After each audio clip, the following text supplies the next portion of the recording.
Hey everybody, how we doing? Welcome back to Raiders Coast to Coast with myself here and my main man that way. It's on. I think it's on top or bottom right now. Up there. I'm getting confused. It's all right. So we are a week removed from AP being fired, Telesco being fired. Mm-hmm. We've now interviewed a few different coaches to come in and potentially be our head coach. And then now we got to start looking at GMs. We're interviewing GMs. Um, Out of the people that we've interviewed so far, who's piqued your interest the most? Yeah, definitely for me, it has to be Ben Johnson. I mean, I know that's everybody's safe pick. That's everybody's top candidate, but I think he's everybody's top I don't know candidate why for you're a down there. reason. He's everybody's top candidate for a reason. I think he's deserved the kind of recognition that he's gotten so far. Uh, Hmm. so I think uh he's definitely the most interesting person that I have on my list right now. Um, but yeah, I would say Ben Johnson. I, what's your feeling on Pete Carroll if that's who we end up going with? You still want Ben Johnson, or are you okay with him also? I mean, I love Pete Carroll. Uh, as a USC fan, how can you not love Pete Carroll? Yeah. But I understand why everybody is kind of iffy because of his age. He Hmm. would be the oldest head coach in NFL history at that time. So I get it, but I think he's just different. I don't think that the age would affect him as much as people are saying because he's really like not that old.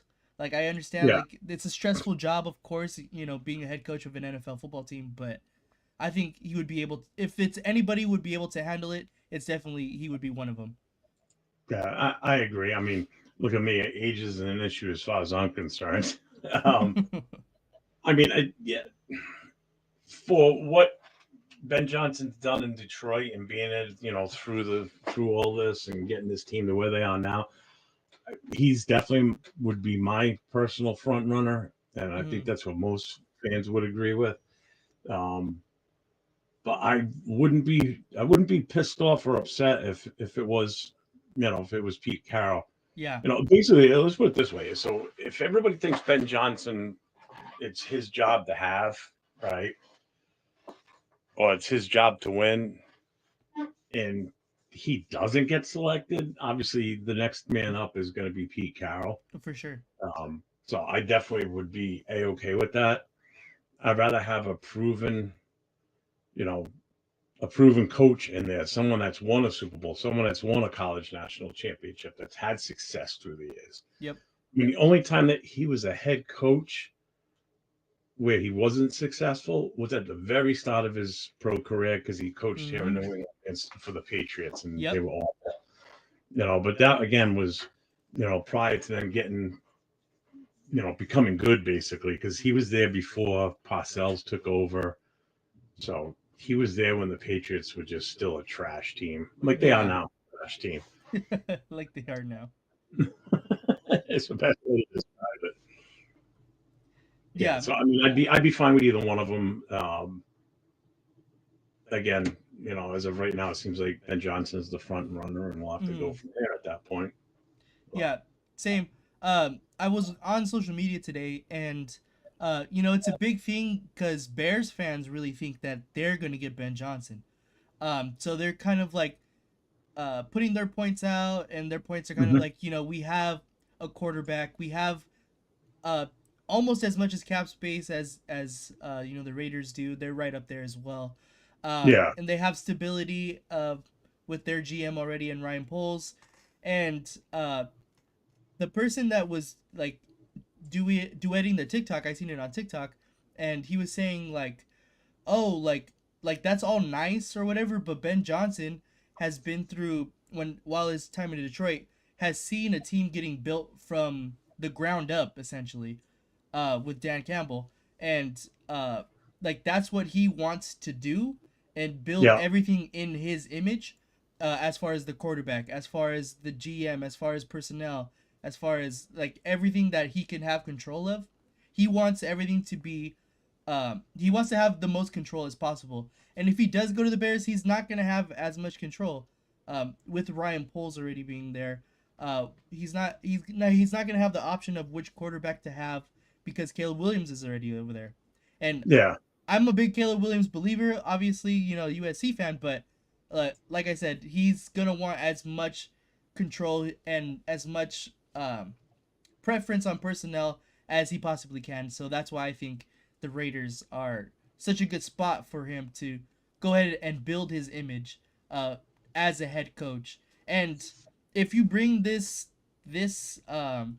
organization back to prominence, the Raiders are a huge organization, a huge brand in football, just in general. They're a huge brand. Yeah, that's So that's what that's a big selling point there too. so what that does to your legacy as a coach, if you bring the Raiders back to prominence, that's Hmm. huge.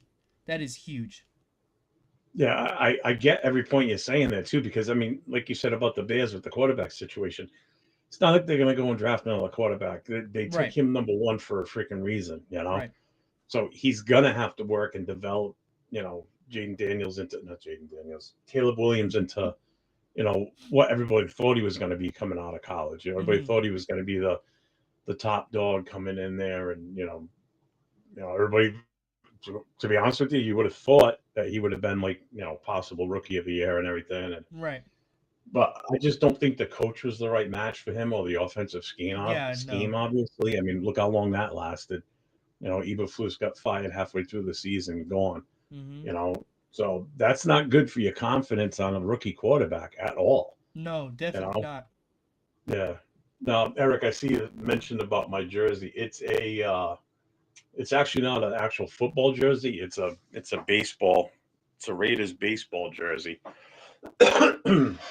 On this one here on the back, it's got a skull pulling its face off. Um, off the like Raider logo. But the other one I have is just the actual Raiders shield on the back. So I've got two of these. This one actually says Las Vegas on it in a few different spots. So I love it. It's comfortable. It's perfect. Um, so pigs could see Pete with the Bears and Johnson with the Jags. Well, here's the problem, pigs. Then who do we get? So if Pete Carroll goes to the Bears and Johnson goes to the Jags, who the heck are we ending up with?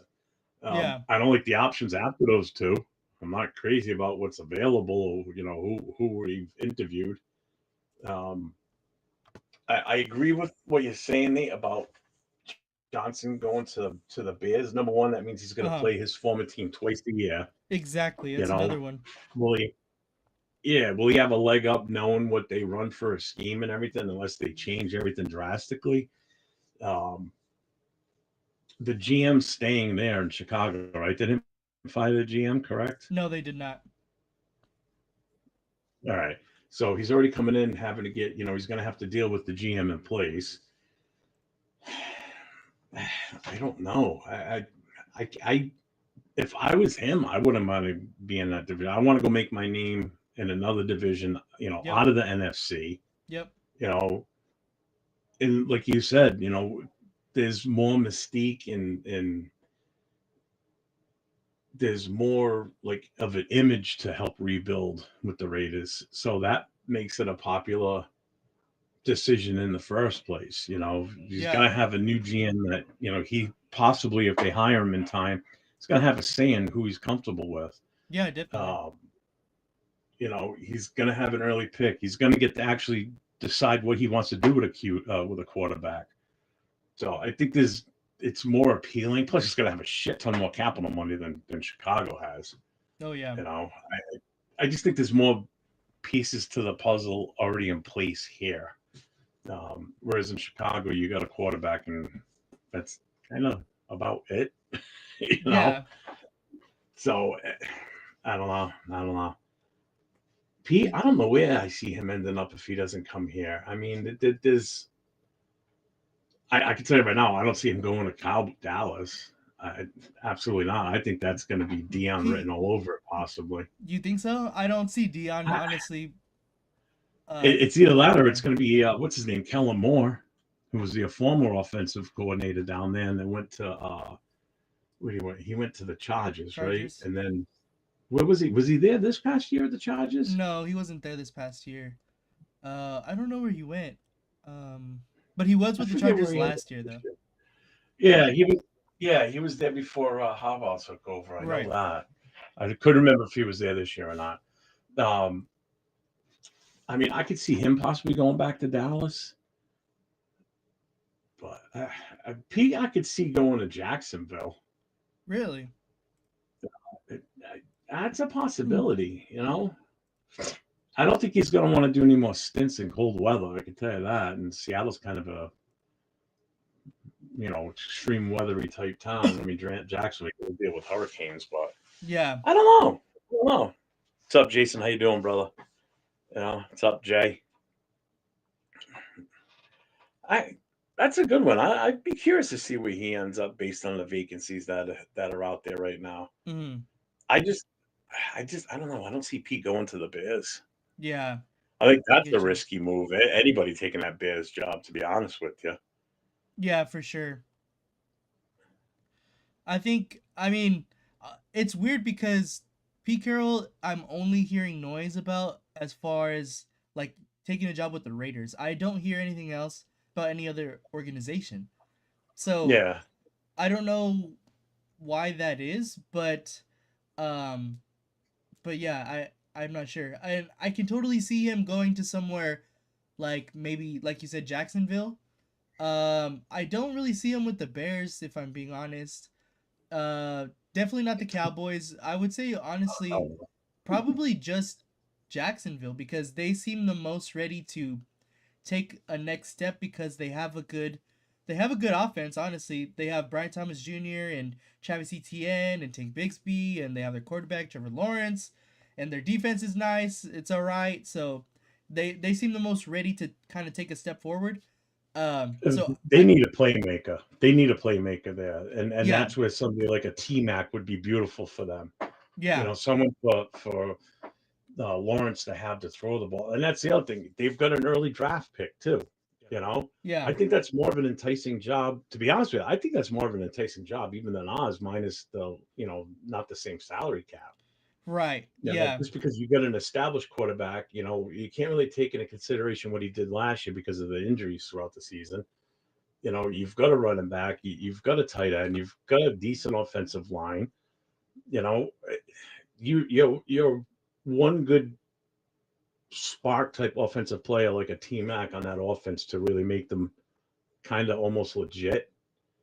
You know, I like I like the Jacksonville job for him if he doesn't come to us. yeah, definitely. I think I'm totally on you with that as well. And And don't forget, we still got the Jets too. The Jets is another one, but I think that's a disaster. the Jets are terrible. Like if they're gonna get rid of Aaron Rodgers and Devontae Adams this year. Yeah. Um, so you're left without a quarterback, and you're out of the draft. You're out of the quarterback realm in that way as well. Hmm. Um, you have your two young players who, on offense at least, who have, already voiced concern in Garrett Wilson, saying like he doesn't know if he really wants to stay there for any longer. So that's a whole. They still got to look for a coach. So it's like, yeah, it's really bad over there. Yeah. Just want to hit some of these chats here. Um, Do and me a favor, send me your yeah, chat out again, your yeah, pop out because I chat. didn't see anything. Yeah, I Yeah, didn't see anything pop up. Let me. Nope, not that one. Where the heck did it? Here it is. Sorry, folks. Bear with us one moment. yeah. And I was like trying to get your attention like on the low key, but I didn't know which one you were looking at, so I was like, oh, whatever. I'll just ask him right now.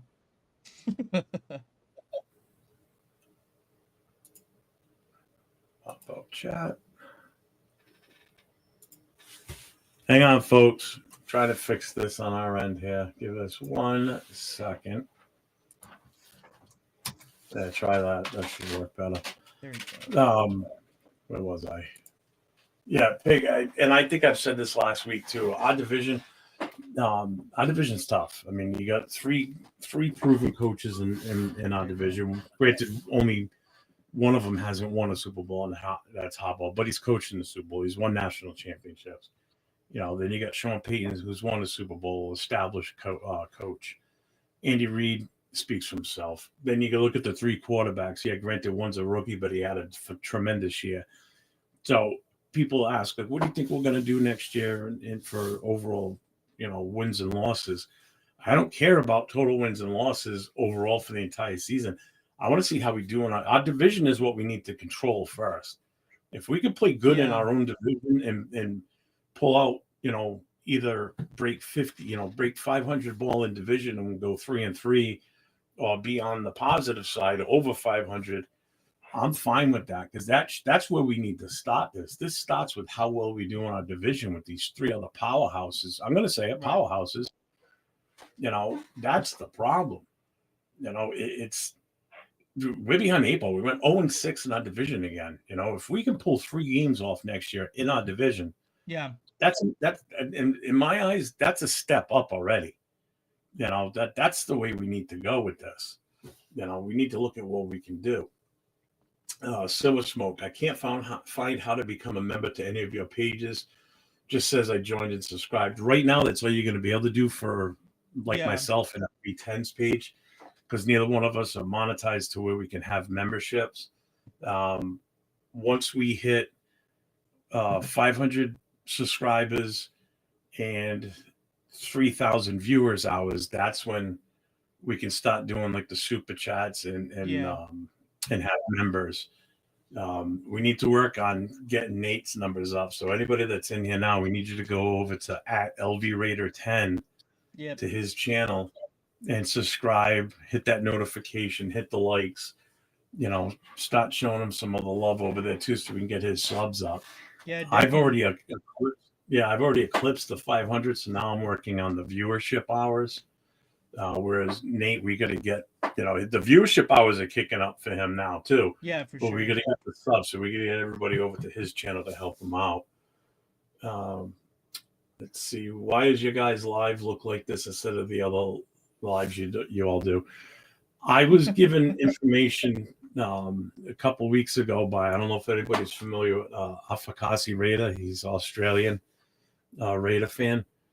Him and I were chatting one day in Instagram chat, and he said, you ought to seriously think about doing your shows in a vertical like this, because probably about 75%, if not more, people watch YouTube stuff on their phones.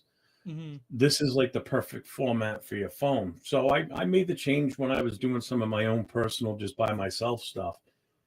And my viewers kicked up to like 1,000 views, 2,000. And then I did it on a Saturday, and I had over 10,000 views for a 4-hour show. So I was like, okay, there's definitely something to this, because prior to that, when I was doing the old layout where it fills the whole screen, it was what you call, I was getting like maybe 50, 60, occasionally 100 to 200 views. As soon as I made that flip, oh my God, it's like the floodgates opened up.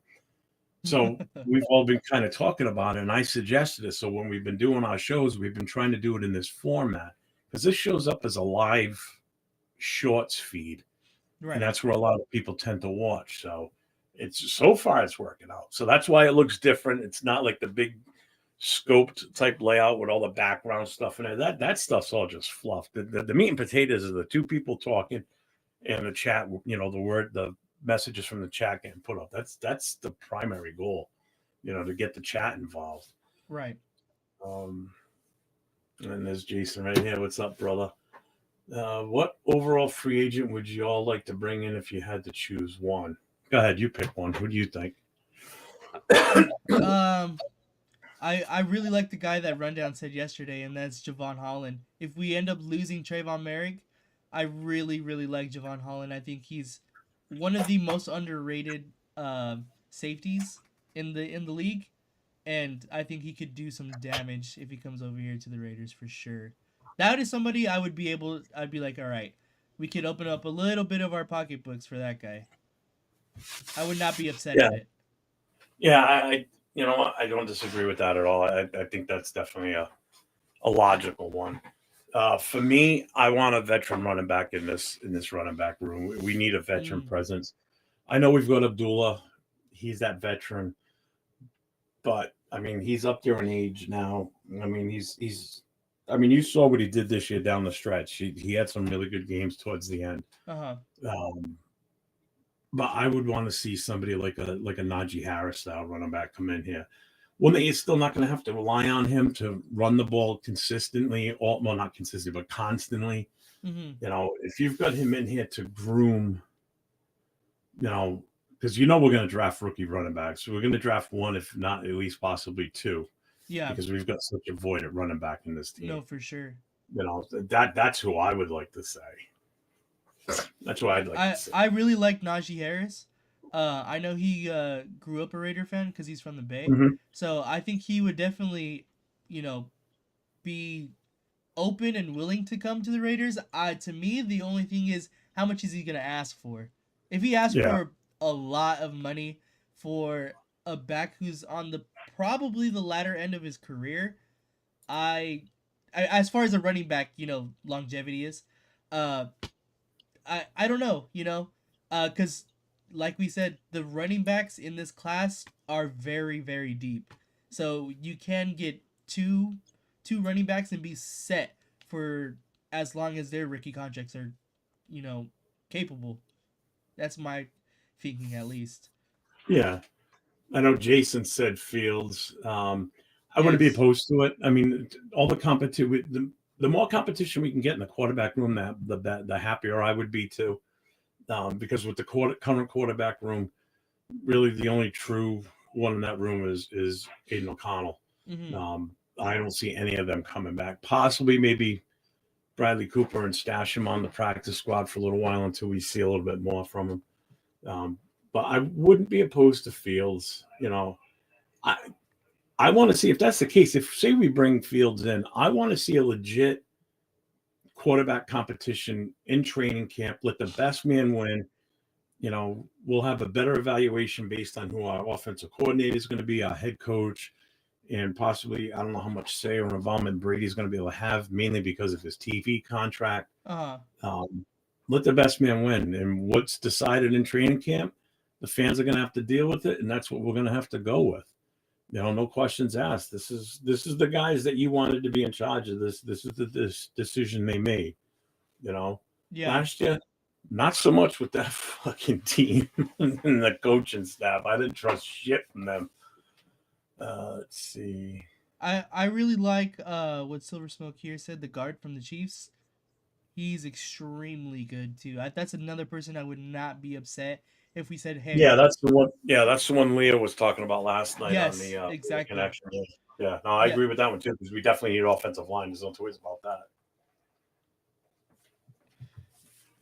Well, we could also pick some of that up in the draft too, but I definitely would want him now. Yeah, there's not a lot of good interior offensive linemen in this draft. Hmm. But the as far as tackles, their offensive line is extremely deep. So I mean, if we can do some moving and shaking on some of those kind of guys, like if we're able to get um like that guard from the Chiefs, and then maybe another tackle to learn under Miller, Colton Miller, I think we'll be set. Yeah. I mean, that looks like an extremely good offensive line right there, and young Yeah. offensive line as well. Let's see. Where are we? Take Aaron Jones or Najee. I wouldn't be opposed to Aaron Jones either. It's just that right now I'd rather have Najee. Gord, what's up, Gord? How you doing, brother? Holland, yep, solid option. Yeah, see, everybody's pretty much agreeing too with the Humphreys thing. I mean, I think Yeah, that should, in all honesty, there's two things that should be priority, and I think it should be Humphreys because your running back's only going to be as good as your offensive line. So you go and grab him right away. yeah, Then you go and get, then you go and get your running back, and then you address the defense because the defense. I mean, depending on who we fully bring back next year, the defense isn't bad. I mean, you saw what they did, even with all the injuries, yep. the lack of depth. Yep. You know, there was a completely serviceable defense. You know, Yeah. so I don't think the defense is as weak as we really think it is. The offense needs help. Offense needs a lot of help. Yeah, the offense definitely does need help, and like you said, I think if the defense stays healthy, and that's the big if the defense stays healthy, we have a really good unit out there, and we got to bring back some players though. We got to bring back Spillane. I really like Merrick. I think we really do have to bring him back, and then Chason we have to re-sign, and then if you Mm-hmm. want to, I mean, we could re-sign The Harden. Kuntz as well. Um, but that it really depends. It all depends on what we're looking at in the draft, and obviously the coaching and the GM whenever they come in. Yeah, yeah, definitely. So, I mean, like I said, you know, we're kind of in that holding pattern right now. You know, until the Lions are out of the playoffs or they win the Super Bowl. You know, if that's who they really want, then it's going to be a waiting game until we can finally commit to signing him and bringing him in and have the press conference and all in the 9 yards. You know, all the bells and whistles after that. Yep. Once that's done, it's game on. Now we switch gears and hopefully at the same time they announce him and whoever the GM's going to be. You know, although the GM they could announce ahead of time as long as it's one that Ben Johnson wants to deal with too. I still think that's going to be Spytek, just based on what I know I think so about. too. Let's see. I think Spytek has too much history with Brady, and Well, the it just makes history too much plus, sense.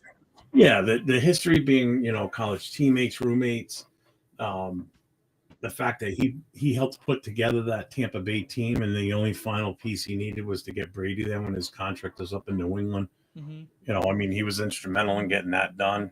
So I mean, the guy knows how to help put a team together. I didn't say he did it all himself, but he was part of that team that looked into these players and brought in the free agents and the drafts, and he had a heavy hand in it. So Yeah, exactly. I'm totally fine with that.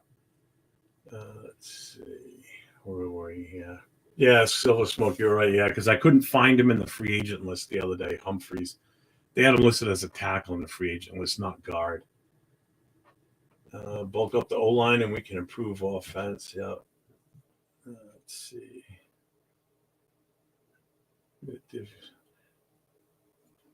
So let's do this then. Let's switch gears and let's talk a little bit about who do you think we're going to get at number 6? Who do I think we're gonna get at number Mm-hmm. 6? Keeping in mind the teams before us and what their immediate needs, not who we think they would like to take, but like based on their needs, who do you think would still be available for us there? Yeah. So honestly, we were talking a little bit about it yesterday, and I think the Raiders are in a great position if they choose to just kind of wait and see what exactly goes in front of them, because Mm-hmm. there's like four, maybe five guys if you include Ashton Genty, uh, that are extremely good, and I would be super happy with us taking, and that's Abdul Carter, Will Johnson, Mason Graham, and Tatori McMillan. I think all of those guys I would be completely happy with if they take them. And like I said, you can include Genty. I obviously he's not as like he's not on as high as those guys. I would be like, but I would kind of get it. But those four guys for sure are who I would definitely want, and who the Raiders are in prime position to get one of those guys. So I think we're in a really good position if we just sit, take the best player available, whoever that is, out of those four guys at least, and I think we'll Yeah. be perfectly fine. And Arnie said it right here. Abdul Darth Vader Carter just sounds great in a Raider uniform. Hell yeah, that's who I want. Hmm. Um, is he going to make it to us? I sure as hell hope so.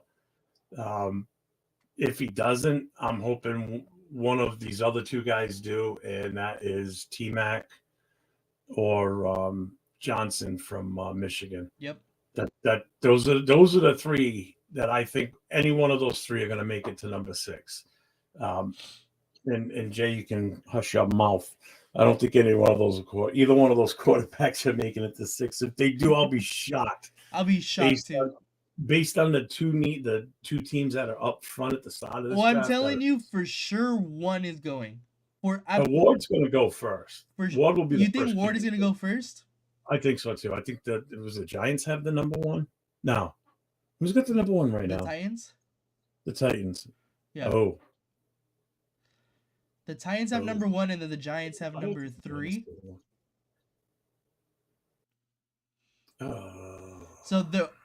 So I'm telling you, Shador, if he falls to 3, he's going to the Giants. Yeah, I can kind of see that. But I still think Cam's going to be picked first. There's so many teams up front that need quarterbacks. So Tennessee needs one. Cleveland is definitely going to need one now based on Watson blowing out his Achilles again. He's not going to play this coming season. There's no way. They're not going to go into the next season with just Jameson Winston unless they bring in a free agent. But the problem is they're cash strapped with the contract that Watson's got. It's a heavy guaranteed back-ended contract. So he's getting all his money coming up. So whatever contract they bring a free agent in for, they're going to have to be careful of that cap in another year or two. So I see Cleveland taking a quarterback, and then now you still got the Giants. They're going to need one, but they're not going to reach for one at number 3. They'll wait until like the second round. That's where I think we would lose Dart to, is if they come back at a quarterback in the second round. Yeah, because they get the 3rd pick, and if the 2 quarterbacks go first, then you got the Jets in there, Jacksonville, and then us. Am I right? Am I off? No, I don't have the list. Yeah. Let me just make sure. I know it's definitely the Titans, and then the Browns, and then the Giants. The Giants, and then I think it's Jacksonville. Hold on. So it's Tennessee, Cleveland, the Giants, the Patriots, then Jacksonville, and then that's right. And then us. That's right. The Jets are after us. That's right. Yeah. That's right. We got the Patriots at number 4. Yeah. Well, they don't need a quarterback. The Patriots. That's who I would be afraid that T-Mac goes to. Yeah, and I believe that 100%, to be honest with you. But a lot of people around here in New England are they're really high on Carter also. But I keep telling people, no, you don't want him. You need a wide receiver. You want a wide receiver. Yeah, I mean, they definitely do. I mean, that's the one need they have, really. I mean, they've got their quarterback. I mean, for a rookie, he played decent for them for what they had for weapons. They got a tight end. They've got their running back in Ramondre Stevenson. So they're good there. They need that bona fide number 1 threat wide receiver, and that's they're lacking. That, and then they follow it up with an offensive lineman or a tackle. The Patriots will be back before you know it. They're not going to be non-irrelevant again like they have been for the last couple of years. They'll be back in the thick of that AFC East faster than people think because they're not that far. Their defense is decent. Again, they can build the rest of their needs in the draft and free agency. They're the ones I think where T. Higgins is going to end up. So now you pair T-Mac up with him. I mean, they got 130 mil. So I don't know if they get Higgins, I don't know if they go T-Mac though. If that's what they're thinking. Why wouldn't you? I would. Because just think of that dual threat. Who you covering? Well, if they get T. Higgins, then I would go Abdul Carter if I was them. No, don't say that. That's why I'm saying I don't want them to get T. Higgins because then you get T. Higgins, you're good offensively, and then defensively they're not good in the up front right now. Yeah, but with T. Higgins, they still don't have anybody opposite of him. They really don't. I think who we're forgetting right now, also, who I always forget, is Travis Hunter. Travis Hunter is who is being mocked mostly to the Pats right now. Because one, he plays receiver, so he answers that receiver need. And then 2, if you pair him with Gonzalez, that's a fucking crazy cornerback room right there. With just Gonzalez and Hunter, that's crazy already. So I can see them taking Travis Hunter as well.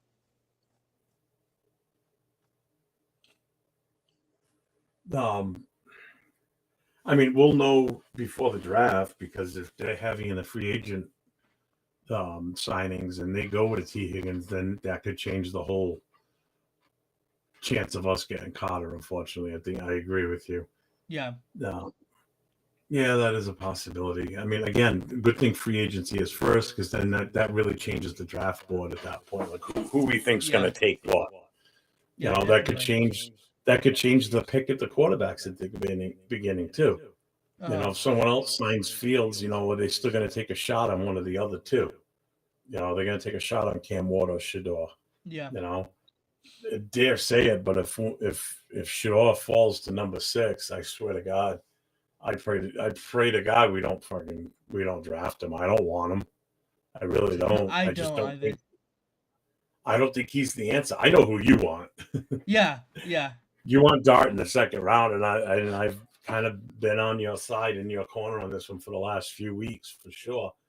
You know, I know I gave you shit when you first started talking about him, but again, the season was still fairly young, Yeah, you definitely. know. But as the season went on, and I saw what he did, and especially in that bowl game, and I'm like, all right, this kid's definitely see what Nate was looking at. Then I mean, the kid is definitely a legit. I'll give you props on that one. You know, you're the one that brought him to my attention. Uh-huh. Um, I just I'm gonna keep this one up for a bit right here. I'm dreading. I'm just, you know what? Now I'm starting to seriously reconsider this off season now because the Patriots are the dark horse right here on what they do. Seriously, you know, it's going to be one of those. These fuckers are going to steal our pick, you know, type of thing. Like, you know, when you do a fantasy draft and Yeah. you know, say you wanted to take Brock Bowers, but there's no one else in the draft that's a Raiders fan. And you're like, nobody's going to take him. He's a Raider. Who's going to want him? They're not going to think he's going to be good based on our team, blah, blah, blah. And then a pick before you, someone takes Brock Bowers, and you're like, God damn it. You know, you just fucked up my whole plan. Yeah. You know, it's that same thing with the Patriots right now because they have one pick ahead or 2 picks ahead of us, and they could really change what we do in the first round now by who they take. And if they take Carter, I think that kind of throws things out the window. Oh, Yeah. Jay said our audio sounds scratchy. Yeah. I'm trying to fix it right now.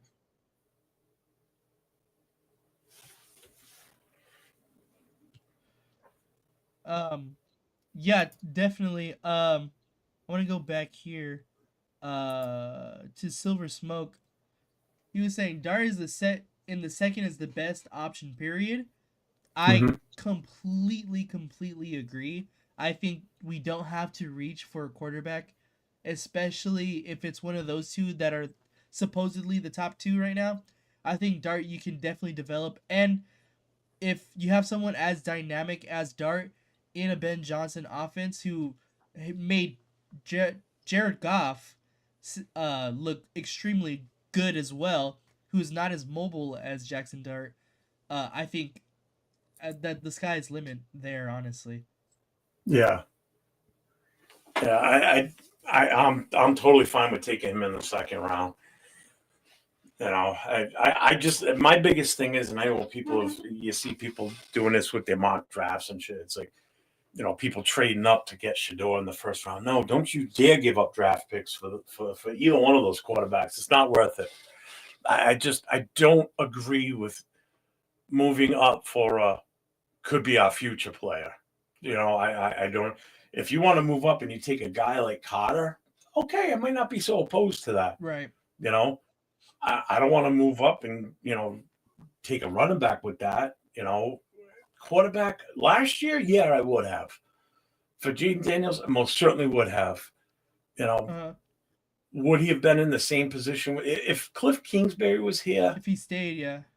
Yeah, if he was here this current season that just ended in 2024, um, I would have been okay with moving up to get him, or But people need to realize we would have had to give up a lot to get him. We Uh-huh. would have handcuffed ourselves for at least 2, possibly 3 drafts to move up that many picks.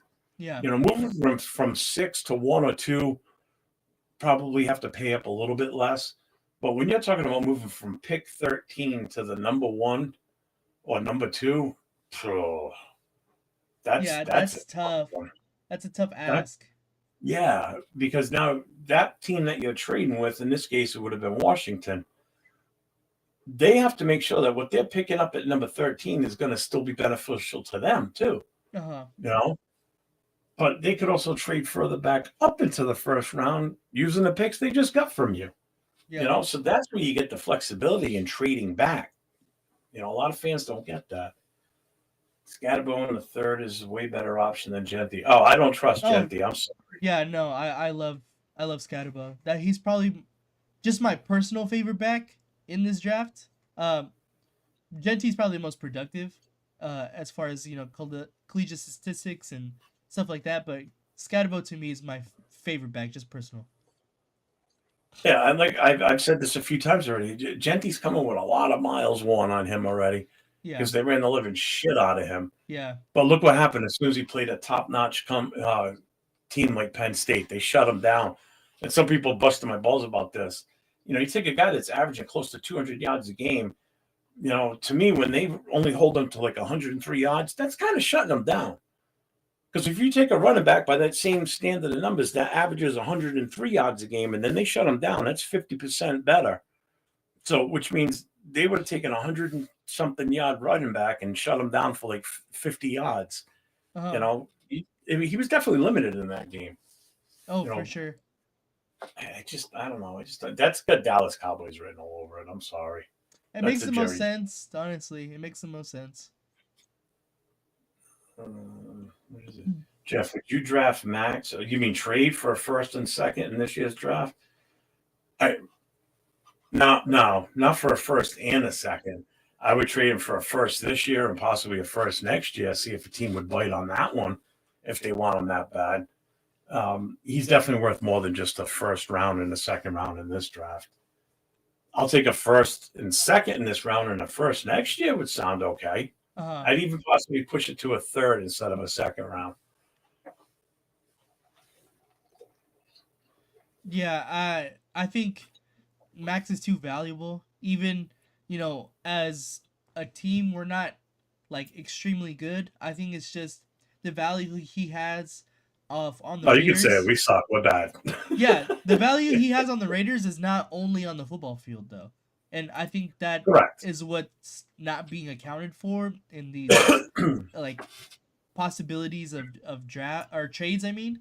I think, Yeah. that the fact that you're taking away like if you were to take away like Tom Brady off of those New England Patriots teams and plug him in with uh like the third best quarterback that was going on, like a Drew Brees, it's probably not the same teams.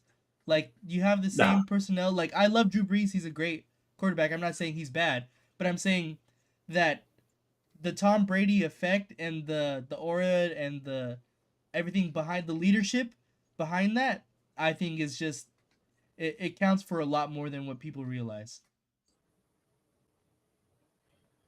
Yeah. I totally agree with that what you're saying because it would be totally different because you got to look at those teams in New Orleans when Breeze was there and the type of quarterback that Breeze is or was. Um, him and Brady are two totally different beasts when you look Yeah. at it. You know, Drew Brees can run the ball. You know, he's a smaller back, so he's a smaller quarterback.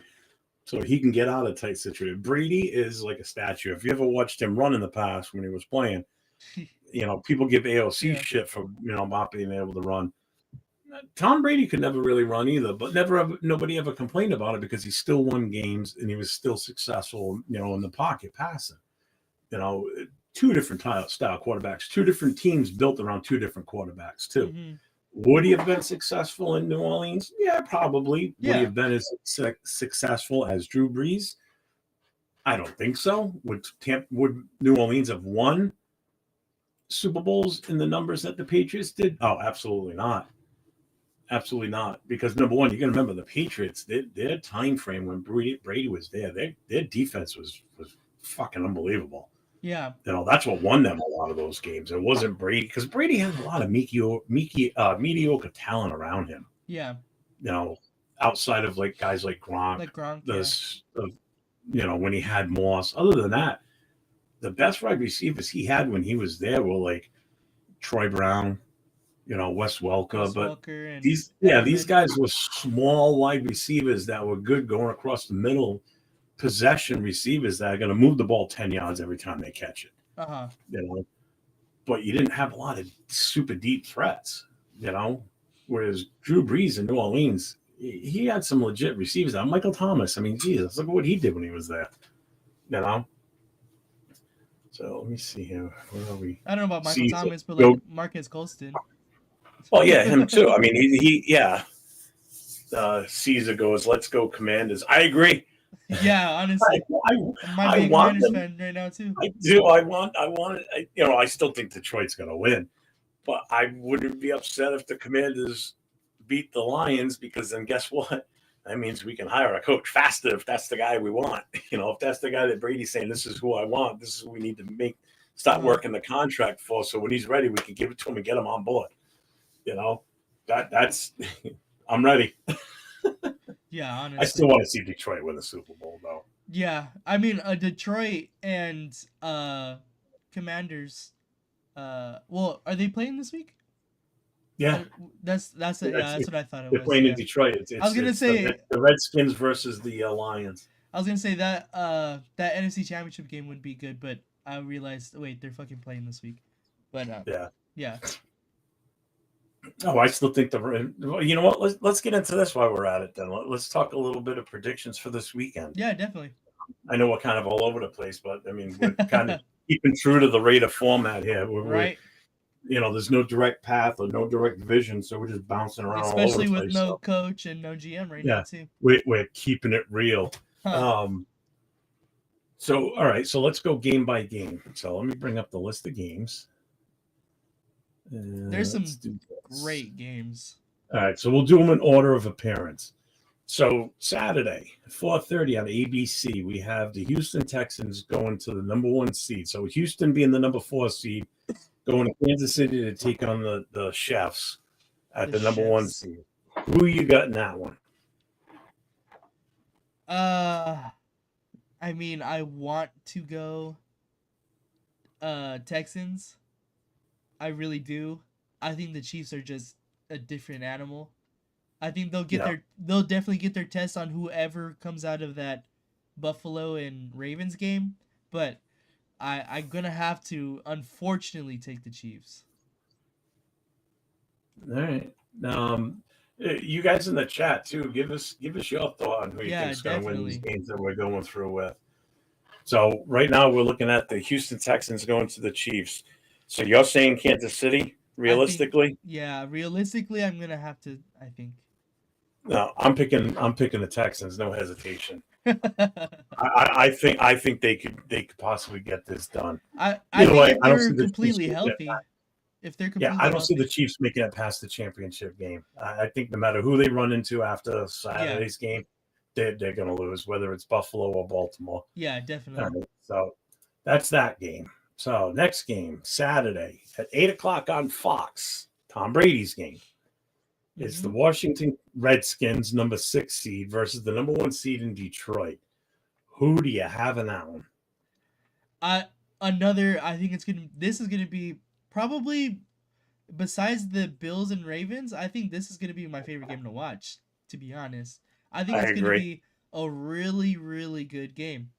I'm gonna have to go with the Lions, but the Commanders proved a lot of people wrong last week against the Bucks, because no one had them beating the Bucks, to be honest.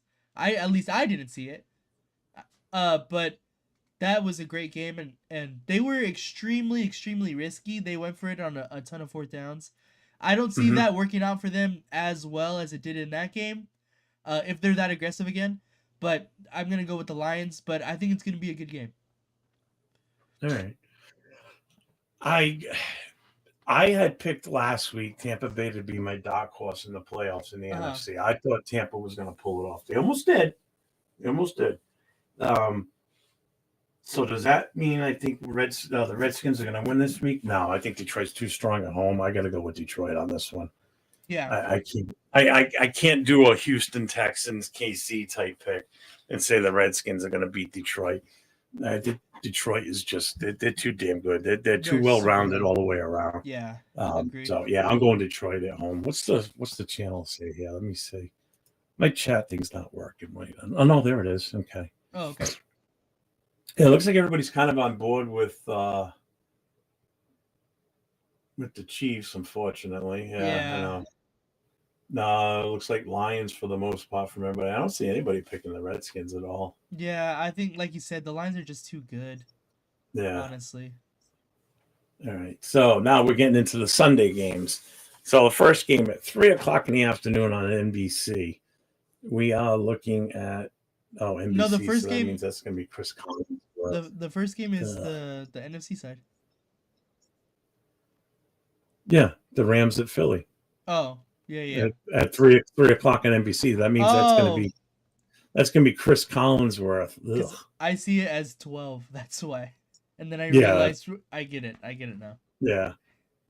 So it's number 4 seed, the Rams, going into Philly, the number 2 seed at 3:00 on Sunday. Who you got in that one? Yeah, I'm same as Silver Smoke right here. I think the Eagles in cold weather. Yeah, you gotta take the Eagles there.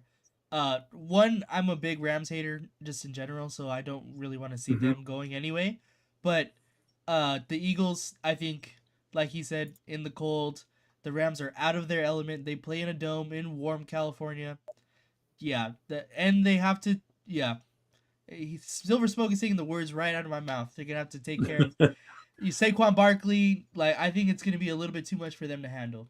So, I'm gonna take the Eagles. All right. I'm taking the Rams in this one. Really? Yeah. Yeah. I think the Eagles are. I don't think they match up well in this one, believe it or not. I know a lot of people are going to think I'm fucking crazy, but yeah, I think the Rams have just got too much momentum. And what makes me say this is, look what they did to Minnesota on Sunday. Well, Monday night. Minnesota's offensive line is not as good as the Eagles. The Eagles have arguably the best offensive line. I kind of get that, but look what Sam Darnold did all season long.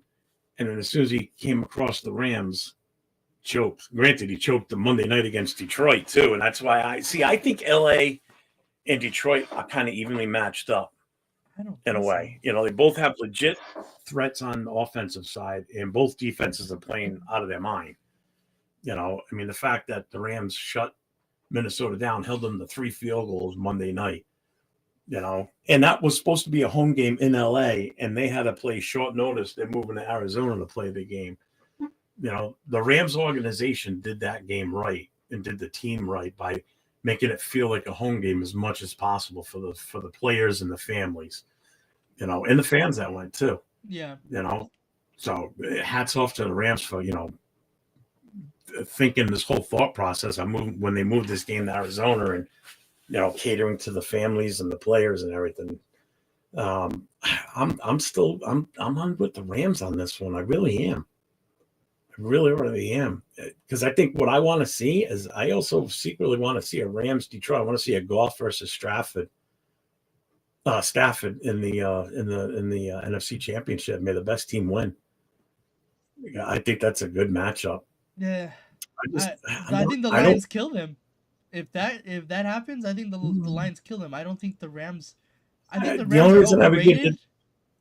Go ahead. I don't think they're overrated, man. I think they're overrated. McVay is like magic back there. That's why. That's what I would give them. McVay turns dog shit into fucking gold, it seems, no matter what he does. He just finds the right combination to put out there every week, and just, I know their record doesn't show it, but you just watch the gameplay this season. With Puka back fully healthy, and then you got Cooper Kupp fully healthy. The running game's not that great, but it's not that bad either. Stafford's playing great. I think this is the Rams. I think that's what it is too. This might be the Rams' last shot with what they've got right now for a combination. Yeah, I think so too. To win it all. Do I think they're going to win it all? No, but I think they can get through Philly. I really do. So, What's the chat say? I didn't look at that yet. What are they all? They're all probably saying Philly. Yeah, Philly at home in the cold. Yeah, Philly.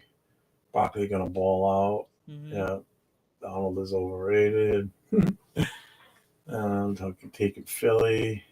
McVay is all they have. Well, I think a lot of us are partial to the Lions because we want to see Ben Johnson win and get the hell out of Detroit so he comes to us too. I think that's like the secret love affair with Ben Johnson. It's like, yeah, we want him to win. I want him to lose so we can get him past them. All right, so the final game of the weekend. Now, these are all the divisional games here. So Sunday at 6:30 p.m. on CBS, we have number 3 Baltimore going to number 2 Buffalo. The best game of the weekend. I agree 100% because I think that is 2 high-flying offenses and 2 really good defenses squaring off against each other. Who you got? It's tough, you know. I think it really could go either way. The Ravens, if they come out absolutely pounding the ball, especially if it's going to be extremely cold up in Buffalo, like they're projecting it to be, I think the Bills' defense is going to have a hard time stopping the combination of Lamar Jackson and Derrick Henry. Um, but I don't know. Like, I want to say the Bills, honestly, but the Ravens are rolling right now. And I think the Ravens are really, really good. Same as Silver Smoke again. He says he wants the Bills, but I'm gonna have to take the Ravens. Because I came in here wanting to say the Bills, but I keep convincing myself, talking myself into the Ravens, and I think I'm gonna have to go with the Ravens. I am. Hang on. I'm trying to see.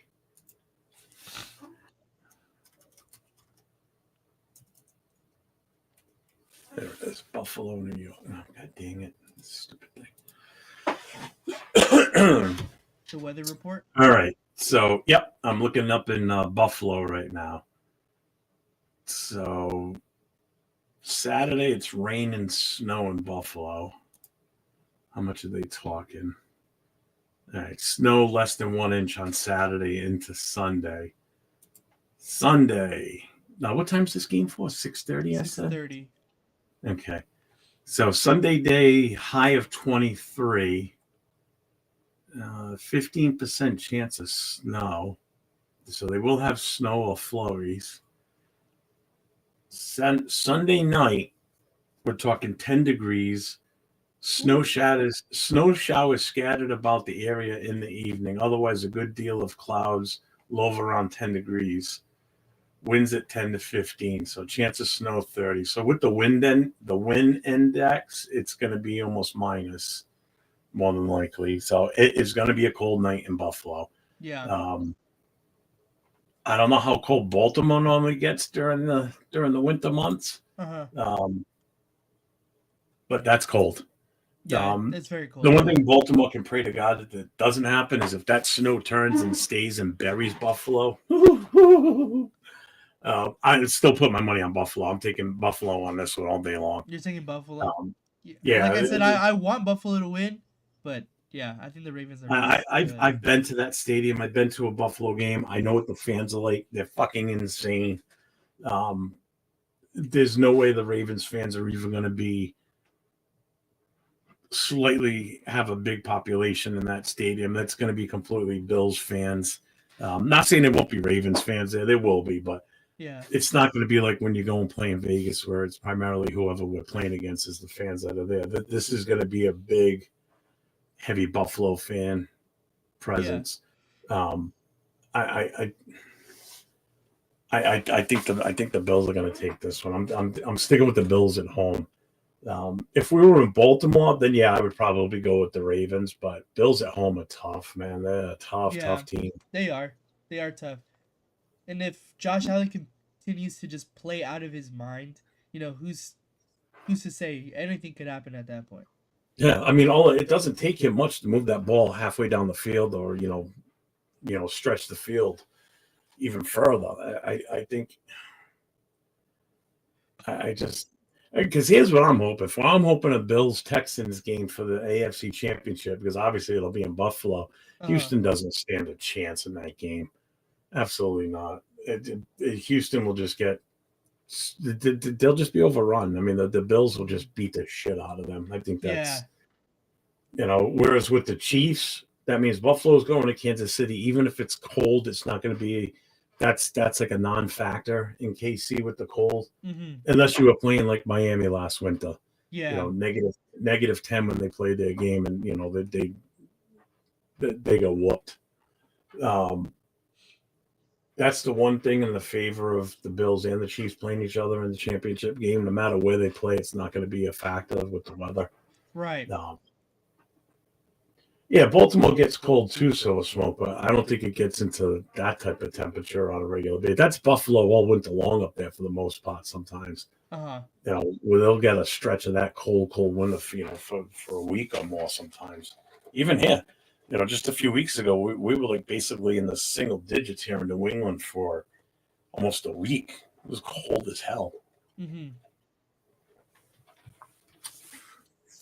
But either way, these are good games this weekend. Yeah, definitely some good games. So it looks like we're kind of mixed on the chat on Baltimore and Buffalo. Yeah, Um, as it should be, to be honest. yeah, looks like I'm the lone standout for the Rams and Philly. Everyone's picking Yeah, Philly. that one you So might be a little crazy, to be honest. we'll see next week when we're on here talking, and I go, "Hey, how about them Rams, huh?" When I go 4-0 this weekend, that's a tall I'm order not for the going 4-0. Texans. I'm going to be 3-1 at best, because I'm probably going to lose the Houston one. It's all right. So you guys we're kind of split on the Baltimore Buffalo Rams. I'm by myself on that one, out on an island. Redskins in Detroit. Yeah, we're all on Detroit on that one. And here I'm by myself again for the most part. Houston at Kansas City. You guys are all pretty much taking the Chefs, and I'm on that island sharing some space with the Rams and the Houston Texans. So we'll see. We'll see what happens next week. We'll see how this all pans out. You know, so it's smoke. I'm going 1-3. Yeah, Yeah, dude. you think I'm gonna lose the Buffalo game too? I mean, I don't care. In all honesty, I don't have a stake in either team between Buffalo and Baltimore. Only thing I care about is either the Chiefs lose this weekend to the Texans, which I pray to the football gods that's what happens, Yeah, but same. the refs are there. Or whoever wins between Baltimore and Buffalo beats the living snot out of Kansas City and knocks them out of the playoffs. I can't handle them going to the Super Bowl again. I don't want them to three-peat. I really No, don't. no, definitely not. Their time has come. Their offense isn't what it used to be. This is the year of their defense. But this is their defense going to run into a wicked buzzsaw between the Bills and in Baltimore, whichever one of the two they play. My take: Baltimore's got them in the running game. Yeah. Buffalo, passing game, I would probably still give the edge to Buffalo. I really would. Um, Only mainly because of a quick downfield hit. To Uh-huh. either Coleman or not for nothing. Mac Hollins has come on late this year. Yeah. He's had some really good games too. They got But Amari Cooper Baltimore's too. got the. Yeah, true. That's right. I forgot about Cooper. Uh, Deke 907. We're not mad that we're the worst. We know we're the worst, dude. None of us are going to argue that point. That's funny. But are we really the worst? I mean, not based on our draft pick, but based on the games we played this year. I don't know. Yeah, make sure you guys get over to look it up at LV Rate 10. Let's see if I can That's my boy Nate down below there. Go over there, subscribe to his channel, hit those likes on the show tonight. We got to get his subs up. We got to get people to follow him. He does. What's your other channel you got going on too? Yeah, I got a gaming channel if anybody is interested in gaming. Uh, I do gaming lives. I'm gonna start posting like edited YouTube videos on there as well. But right now I'm doing mainly lives. Um, I do college football and Madden mainly. So if you guys are interested in that, go ahead and follow me on there. I'll go ahead. I'll put it in the chat here as well, so you guys can find that. But yeah, I mean, I like gaming, and since the off season is coming around, I kind of want to switch gears a little bit. So I thought, well, hey, why not? I'm already gaming, might as well. So yeah, that's kind of my thought. I'll put that in the chat as well.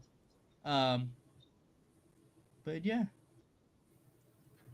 Um, what else have we got going on? We got our show here, Raiders Coast to Coast. We do that every Thursday night, 10 p.m. Eastern Time, 7 p.m.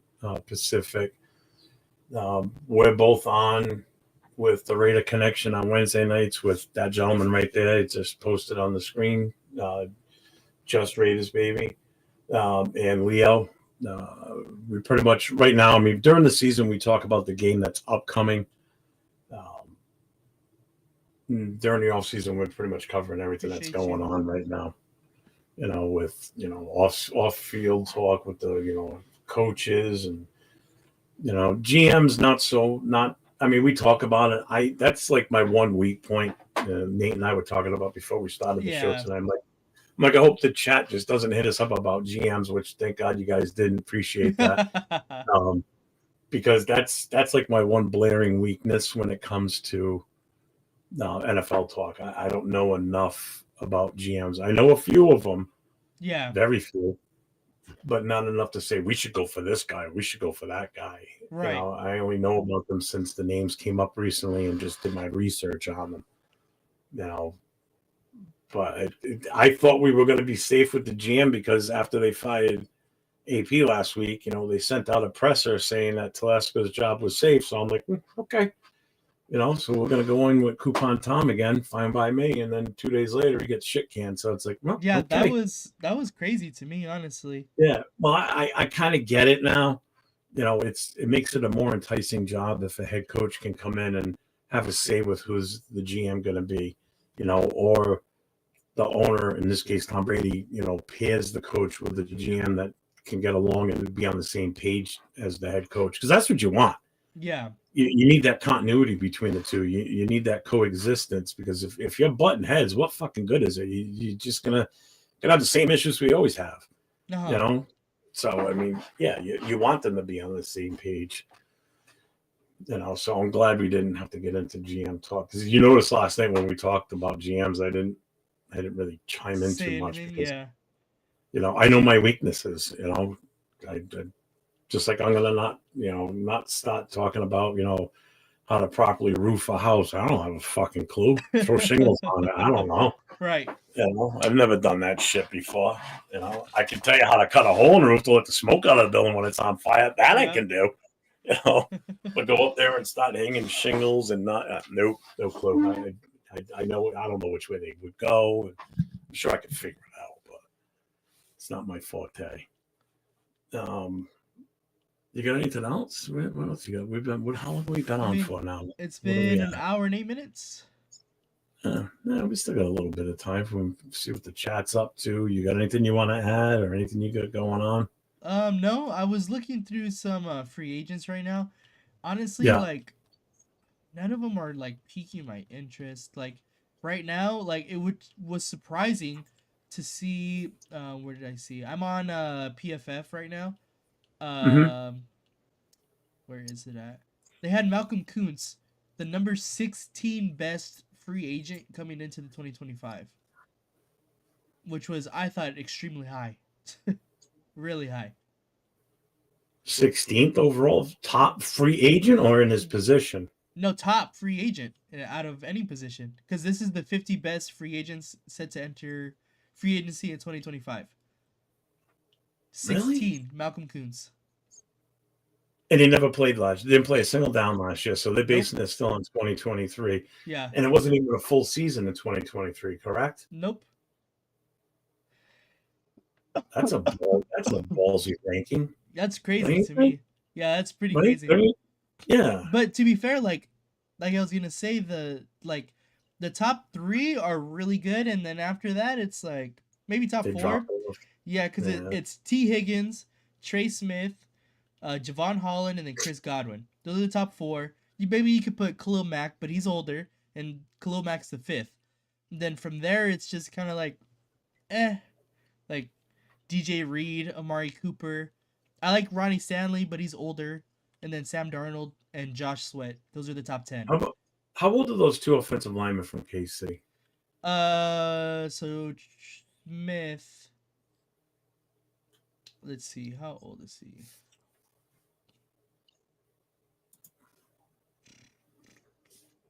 He is 25. Ooh, wow. Yeah, he's All young. right. So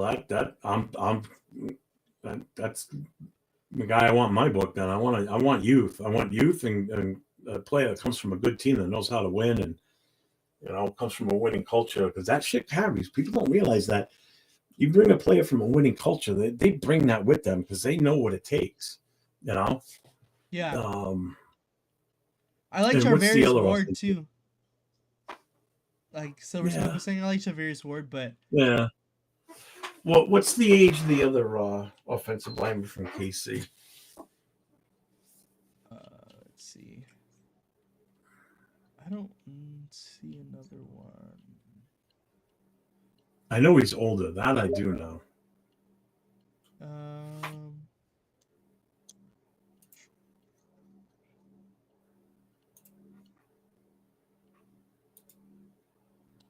No, that's Nick Bolton. Oh, nope.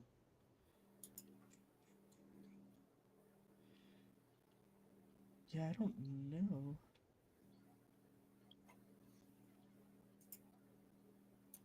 I don't see him on here. They have a couple of Kansas City Chiefs on here, but none of them is another offensive lineman. The top one is definitely Trey Smith, though. Another person that I thought was Drake. I like the Greenlaw move. Yeah.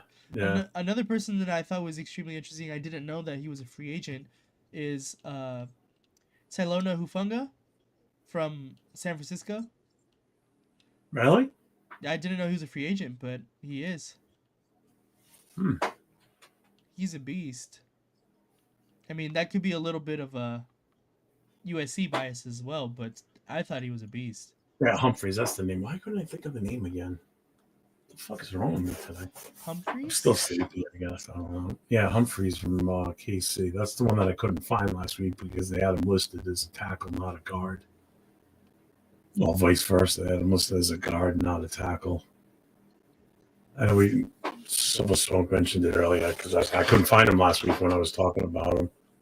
Let's see.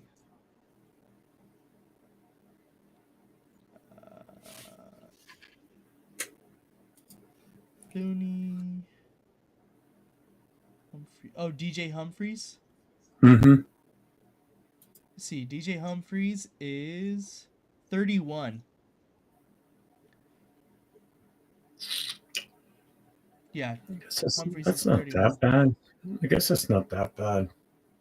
I mean, Smith is 25, though. Yeah, that is a big selling point. Yeah. Well, Humphreys has been there for a little bit longer, too. Yeah.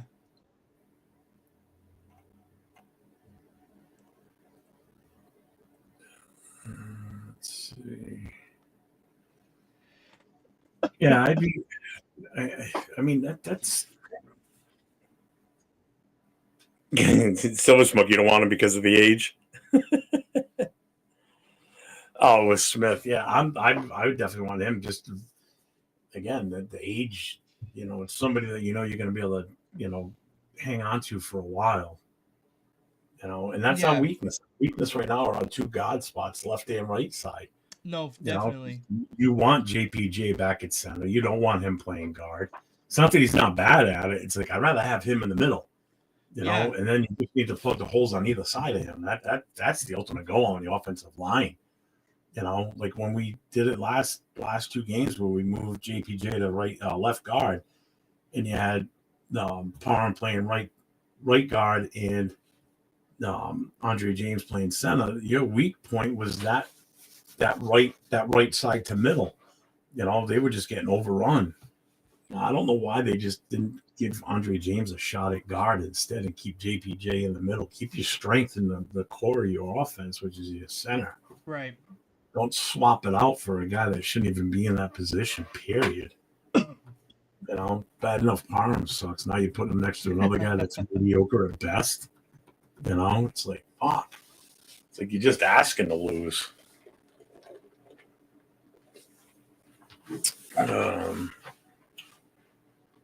Asante Samuel. I like Asante Samuel. Yeah. In all honesty, I want a guy like the size of from Denver, Surtain. That's Will Johnson. That's what I'm saying. That's why I want a guy with that kind of size. Yeah. Because again, look at what he did against us with Brock Bowers. He spied on Brock Bowers and shut him down that game. Right. We need a guy like that we can put on somebody like Kelsey, because that's the one thing we traditionally cannot or consistently cannot do. We cannot stop tight ends for nothing, no matter who we play against.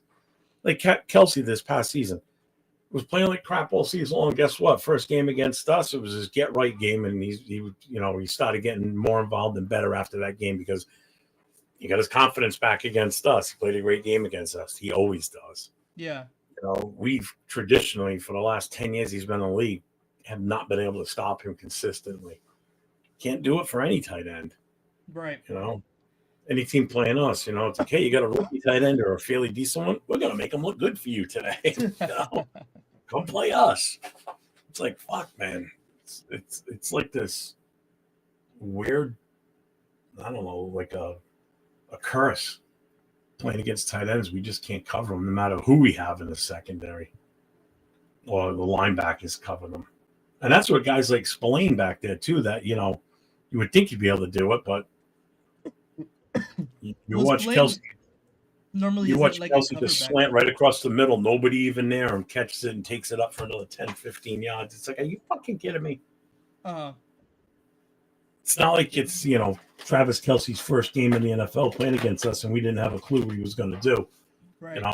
We've known this for years now that this is what he does against us.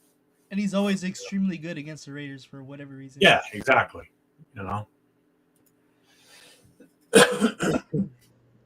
Oh boy, we both sound good with the coughing, right?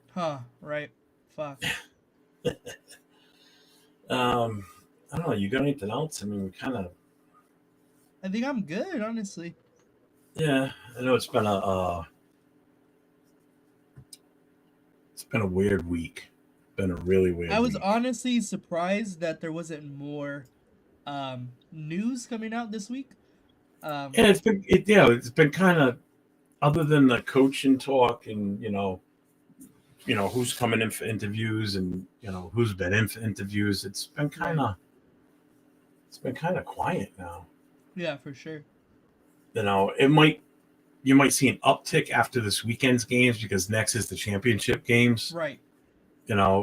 It's definitely going to be busy news-wise between the two, between the championship game and the Super Bowl, because you had that week off with no news or no games.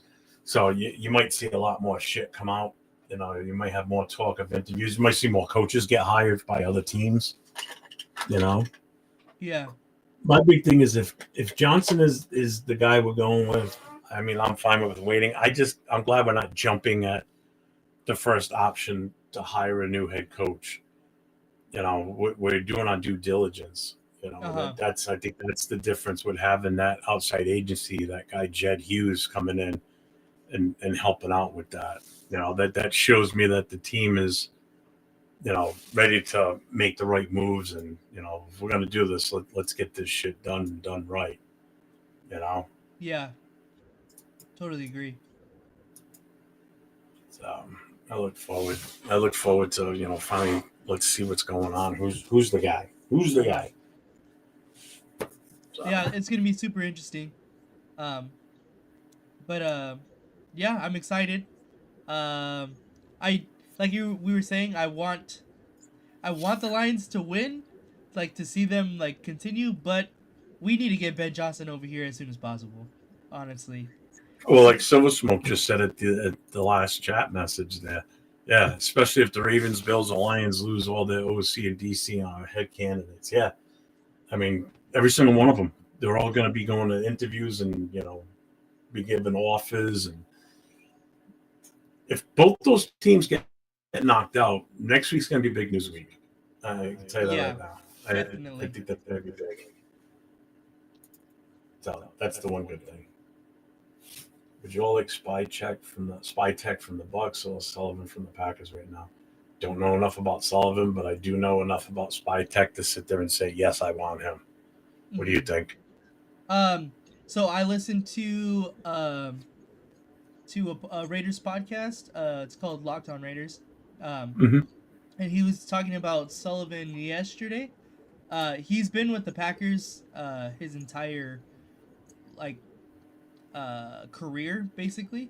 So Yeah. he's seen how they operate and uh, how I think he's worked under two GMs in his career, and yeah, it's a good podcast. And he was saying like if he takes over a GM job, he's fully capable, and he's totally like he would do a great job because he was talking to the person that covers the Packers, and he was saying like that he's a really good players personnel like advisor to the GM and stuff like that. So he's fully capable to be able to handle the job basically. And I mean, it gave me Yeah. like we were saying, I didn't really know a lot about potential GM candidates, and Yeah, I still don't. after listening to that, because I listened to yesterday's and today's today, so so that he did on Sullivan, and then today was on Spytek and on Ben Johnson. Just a little bit of background on them. So it gave me a lot of good insight on like what to expect if they do come in, and how they kind of operate or what they've been learning under at least, like how the Packers operate as a front office, Yeah. um, how they kind of just wait, take the best player possible, and then it seems to just work out in Green Bay like that. So it was interesting. Definitely, it's definitely something I would suggest listening to because it's Monday through Friday, and he does it off season during the season, so it's really good. Yeah. Yes, Sanji is freaking amazing in breaking down film. Yes, I've he's never watched either one of them. I never dude, even heard of them until just now. dude. He's so good. He is so good. I used to love watching him a lot on YouTube. I definitely he's a big Raider fan as well. Definitely go watch him if you especially like a guy like you, Jeff, who loves the trenches. He breaks it down insane. Yeah. It's so good, dude. So good. I'll have to look it up then. Las Yeah, for Vegas Raiders sure. podcast. Yeah, I'll definitely have to check that out. I know last night, I don't know if anybody in here has ever watched, there's a show that's on Wednesday nights. They come on at 7 Eastern or 8 Eastern. It's called The Cage Match. You know who I'm talking about, Nate. Mm-hmm. Asylum 77 and Raider Savage. They had um, John Kingdon on last night, who is an former executive with the Raiders. He was on live with them last night. Um, and he gave a lot of insight as to the going ons behind the scenes, through his years Mm-hmm. and pretty much kind of laid it all out, how the whole process goes, kind of answer the questions that you always wondered, but never really could get the answers. And anybody that doesn't know him, he's got a book that just came out too. Shit, I don't. Did I still save it? Do I have it? I seen that. It's called Al Davis Behind the Raiders Shield, by John Kingdon. It's on Amazon, and it gives a lot of the insights behind Al Davis during his tenure with him. Like, he joined the team in the '70s. Mm-hmm. This John Kingdon. So he was there through, all the Super Bowl wins, and he was there for like almost 30 something years, I think it was. And it was pretty good to listen to him talk last night and the questions that people were asking, and the hosts were asking him, certain things on coaches that he liked to see the Raiders bring in, and ones that Al was just adamant about. I mean, it gave you a lot of background history on like Al Davis and his thought process sometimes. So it was actually really good. It was good. Yeah, if you're into reading books, especially about Raiders, that's a good one. I don't have it. I want to get it. I would definitely get that. I have like 3 or 4 Raider books. Yeah, Right I got a now, few, but but I haven't read them all. I've had one that I've had I think longer than any was the Jim Plunkett story. It starts off just explaining or giving the whole details on it. So, like, did you know his parents were both blind? I did not know that. Yeah, they were both blind. I mean, he had a real rough childhood as far as having to do everything for his parents and everything. But that's a good book. I read that one. But I did get one a couple of years ago. That guy came out with the one about Bo Jackson, the Last Folk Hero. Started reading that one. That was good. I just haven't been able to finish it. Yeah, appreciate that a ton, Silver Smoke. Honestly, we love talking to the chat, and we love being super interactive with everybody, because this is what makes the Raiders is Raider Nation. You know what I mean? So keep it coming. Tell everybody. Honestly, the more support, the better for all of us. So definitely. I try and make an extreme habit of. I know Nate does a great job pulling it up, so I don't usually worry about it when we're in the show together. But when I do a solo, like if I just out of nowhere just decide to pop on, like I'm probably going to do tomorrow afternoon. I mean, I'm my head's constantly on the swivel because I'm constantly reading the chat as it comes in and posting it. When you're on alone, especially, you have to pay attention to the chat because that's how you keep a show going. Yeah, if the chat gets involved and they start talking and asking questions, it's like you want to be able to answer them. And if I don't know the answer, I'll look it up quick and we'll find the answer together. Or, I love interacting with the chat. I mean, Jesus Christ, I was on for 4 hours the other day talking. Yeah. And that chat was active, man. It was banging. I mean, I had on average between 60 to 80 viewers constant in the channel. I after 4 hours, I didn't even want to get off the channel. I didn't want to kill it. It was fun. I was having a good old time. Yeah. So Smoke, I'll probably tomorrow afternoon. If I do, it'll probably be like I don't know what time you're in Indiana, so you're not that far from me. Time for actually, what are you, an hour behind me?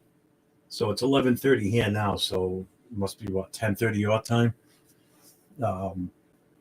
Yeah, Silver Smoke, let me ask you a question. Do you have the ability to put a camera and everything and a microphone? Or even just your cell phone? You don't need all that setup. Yeah, you're considered East Coast, so you're my time. So you're 11:30 right now. Because you can do it with your cell phone. I mean, if I go on and you come in the channel, I mean, I can give you the link and you can jump on and chat with me. You can do it on a phone. Before I started doing it on my laptop, I was doing shit on my phone with no problem. Super easy. YouTube's simple to do that with. That it's just a matter of me sending you a link. You open it up with whatever you use for a web browser, and boom, you're in. Yeah, easy. Yeah, super, super easy. The only thing I would suggest is if you have earbuds, you might want to put those on so you can hear the channel without having to move the key. That's the one thing I had to do when I was at the bar doing lives before I got the earbuds. Oh yeah. I was holding the phone like this up to my ear, but now the camera's looking at whatever it's. It's not looking at me like I'm not holding a phone like this. Yeah. So it's looking at the floor. It's looking at the ceiling. It's the only way I can hear Turf talk, But then for Christmas, I got these bad boys, and I fucking absolutely love them. These things are awesome. I like the over-the-air style. Because I go to bed with this in and listen to music as I fall asleep. Oh, yeah.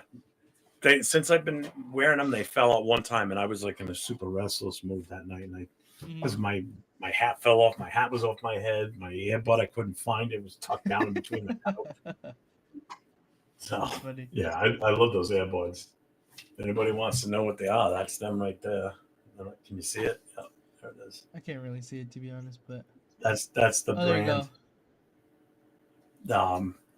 This case that it's in, it actually holds it. The case itself charges the headphones. see how it's still numbered? You can Yeah. still see the numbers. So as long as I plug this in during the day and the headphones stay in it, then if I go out, I take this with me. I'll put the right one in, and as soon as I put it back in here, within a couple of minutes, it's fully back charged up again. So this thing here has got its own little battery backup in it. Uh-huh. So that's it's perfect. So I think we're gonna call it a night. You think? Yeah. Yeah, I mean, I'm down. I mean, I think we covered everything that we wanted to. Yeah. This was a good show. It was successful. We had quite a few viewers in here. We need some of you that are still here that haven't gone over yet. Go over to I'll put that link back up for you. Go for it. Oh yeah. Go over to his channel, which is at LV Raiders 10. So that we're there, hit that subscribe and notifications. So whenever because 90% of the time we go on live, the two of us are on a show together, whether it be this show or another show. Mm-hmm. So you'll always know when both of us are on. Yeah, definitely. But I will. I'm loving this. So we're having a blast. The show's really starting to gain some traction here. We're getting a pretty good following. Like I said, we just got to get subscribers up on Nate. So you guys go over there and hit that subscribe, like, notification. Then keep an eye on both of us. And definitely check out his gaming channel. So I know he's going to get that up and running soon. So, good luck with that for you. I hope that works out for you. And Thank you. It seems to be a pretty good traction in those gaming channels, for sure. I think I've already got 5 or 6 subscribers, and I made it like last week. So that's as I say, I know you made it just recently, so that's it's a start. Yeah, exactly. Advertise the shit out of it in your other channel, right? In your main channel, and go from there. Yeah, for sure. But yeah, I think that is everything. What the hell's going on here? I lost everything. Why can I not see anything? No, my monitor on my laptop just went all weird. Completely blank? Yeah, like I got this silly ass overlay on my screen right now. I don't know why. It's showing half of the screen that you're in with me, and then it's showing half of my channel itself. It's like, whatever. I'll deal with it later.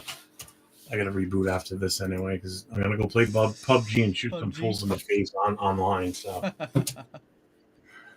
all right. Well, everybody, thank you for chiming in and hitting us up in the chat. We appreciate it. I know the old saying is "Chat lives matter." Yep. And we appreciate that. Keep an eye on me for tomorrow. Probably if I go on, it's probably going to be anywhere from between 2 and 3 o'clock Eastern time. I'm probably going to jump on tomorrow. But I plan on being on for a while too. So. Are you going to be on tomorrow as well? Yeah, and I'll probably be on tomorrow night. That's why I wanted to do a double banger here. Figure go on by myself for a while. If I can get people to come in and be on camera with me, then I'll go for it. Other than that, I'll just interact with the chat. And tomorrow night, if Turf does his normal Friday night show his Friday night show where everybody can kind of open mic night.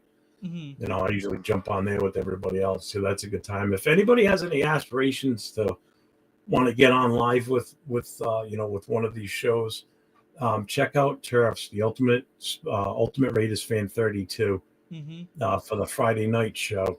That's where I'm gonna be on tomorrow with that. I haven't been on there yet, so I need to get on there.